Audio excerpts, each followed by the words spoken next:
ஜாஸ்தியாக இருக்குது. ஸோ இப்போ பார்த்தீங்கன்னா இந்த ஸ்டிக்கர் ஷீட்டை எந்த அளவுக்கு நம்ம எடுத்துருக்கோமோ அந்த அளவுக்கு அந்த ஒயிட் ஷீட்டையும் இதே மாதிரி வந்து மடித்து விட்டுக்கோங்க. அதாவது ஸ்டிக்கர் தனியாக ஒயிட் ஷீட் தனியான்ற மாதிரி இப்படி மடித்து விட்டுக்கோங்க. மடித்து விட்டுட்டோமா நெக்ஸ்ட் இப்போ வந்து ஸ்டிக்கர் ஷீட் மட்டும் நமக்கு தனியாக தெரியுது. அந்த ஸ்டிக்கர் ஷீட்டை நம்ம வந்து ஒரு எண்டில் தான் வந்து நல்லா பேஸ்ட் பண்ணணும்.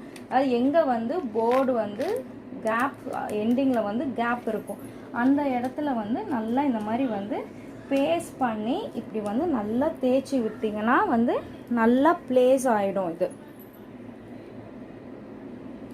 நல்லா ப்ளேஸ் பண்ணோட்டி இப்போ இந்த ஸ்டிக்கர் ஷீட் அப்படியே இப்படி ரிவர்ஸில் வந்து டேர்ன் பண்ணிக்கோங்க. டேர்ன் பண்ணிவிட்டு வந்து பார்த்திங்கன்னா இந்த எண்டில் இருக்கிற ஷீட்டையும் இந்த எண்டில் இருக்கிற ஷீட்டை மட்டும் ரொம்பவே ஸ்லோ